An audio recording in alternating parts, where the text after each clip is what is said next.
story, we're going to kick off from where we left off yesterday, which was reading about Horton Hears a Who, talking about the people in Japan that Dr. Seuss and Helen went over to visit and realized that they weren't all bad people just because some of them didn't make a good choice. And he wrote a book about them and not being able to hear all those little people, and Horton ended up saving them. So by the time Horton Hears a Who was published, personal troubles take over Ted's life. His wife Helen starts suffering from a terrible illness. She could not breathe on her own and had to be put in an iron lung, which was a huge metal case that enclosed most of her body. Ted spent many hours sitting beside her in the hospital. When they came home, Ted made up mirrors so Helen could watch their dog playing outside. And here's a picture of kind of what it looked like. She was sick, and so she had to stay kind of in this metal tube, and then he would put up a mirror so that she could kind of see behind her. Ted had relied on Helen for everything. She helped him with all of his books, helped him with all of his life. Helen actually amazed the doctors and made almost a full recovery. By May of 1955, she went with him back to Dartmouth to see him actually get an honorary doctorate.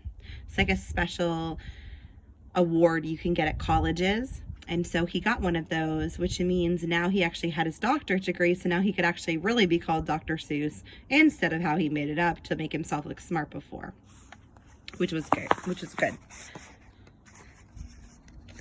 In 1954, an article appeared in the Life magazine.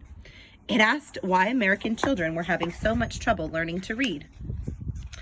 Was it because books for beginning readers were so boring? Teachers thought children learned to read by seeing the same word over and over. So early readers used short, choppy sentences that just kept repeating the same thing. Why would smart children read these boring books? If someone like Dr. Seuss wrote an early reader, maybe children would actually want to read it.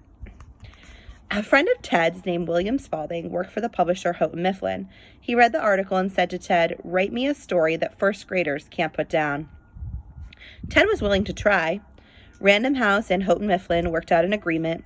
Houghton Mifflin, it's just another company that publishes his book, would sell the books to schools and libraries, and Random House would sell it to bookstores. William Spalding gave Ted a list of about 300 words that most first graders should know. The book could only use about 225 words. All of them had to come from this list.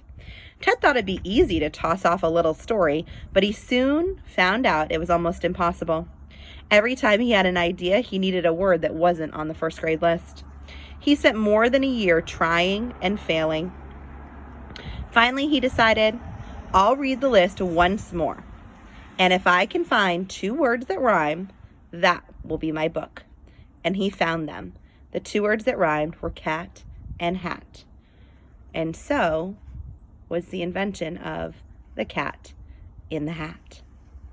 The Cat in the Hat was published in 1957. Many teachers didn't like it. Can you imagine that? They thought it looked too much like a comic book, and it wasn't serious. Remember, we talked about back then, books weren't supposed to be funny. They were only supposed to teach lessons. They weren't supposed to be fun. They definitely weren't supposed to be silly. Some librarians even hid it and hoped the kids wouldn't find it in the library.